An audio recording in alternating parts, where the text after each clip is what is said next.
Welcome to TradeTheNBI.com. This is Jonas Reporters for the 24th.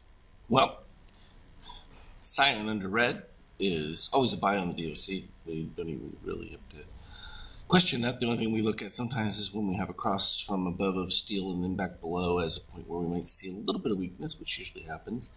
We're already starting off with positive extremes. We were at just close to that on Friday as well, but now clearly with the push up, making new highs. Now we're at 34, so we're getting much closer to the 4K target that I had from way back when I correctly described to you, because what we could see, the devaluation of U.S. currency as well as no other place to get yield, resulting in people being forced into equities, not out of.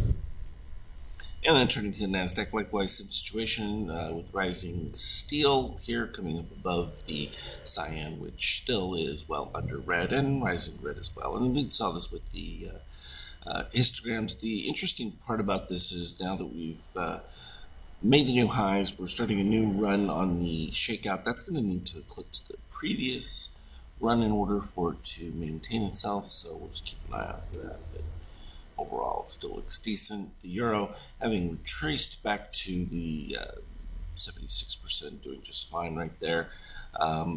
Getting closer to a little bit of weakness. The Eurozone is really not doing well, and that's problematic given what you see with a relatively comparative U.S. economy doing much better. The fact that the euro is where it is, it has range to come back. They've moved it far enough to get it above there, but could suffer a little bit more pressure. This particular point, though, all it takes is just a little bit of effort, and they'll just pop it right back up. It shouldn't be hard. There's still plenty of positive extremes that need to fill out, though, so opportunity for them to do that whenever they feel like it. And, of course, the non-manipulation of oil maintaining perfect symmetry across this set line. Beautiful way that works out. And gold, just within that slight weakness, it's had a full reset though of its shakeout, the overbought conditions, and still relatively close to its all-time highs. So not doing bad from that standpoint, and we expect that that will probably take off at the first signs of more consumer inflation or particularly any world issues that might pop up. Things have been fairly benign.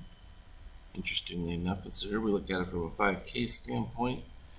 The Diokon P2, we started out right up at the peaks. We faded all the way down, filled in previous positive extremes from before, and then started a whole new run going back up. And it started pretty early because we had the marker from the crossover that took place on the Power Mo. At the same time, we had the dip of orange, all the proper crosses, and that led to the move all the way back up to the 100% range, and then we just traded sideways for a little while before late afternoon started the next run, and that's what we've been in a continuation from.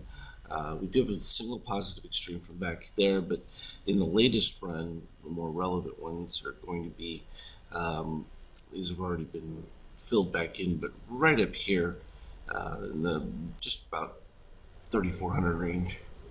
We could probably mark that as just a little bit under,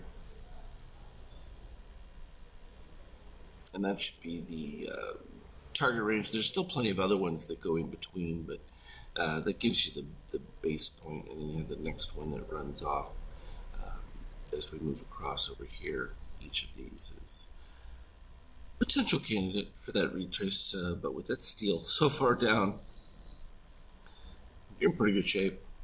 So, as always, I'll update anything relevant on that Skype chat, but it was pretty clean action. I think even if we look at it from the Power Mode by cross signaling from early on, this just gives us where every new signal pops in. It's when it turns red like that, it's not just because we got a sell signal. It was just that I wanted to see where we get buy configurations to make sure that they're pretty consistent with the right springboard opportunities. So, looking good. As always, though, trade well. We'll talk in later.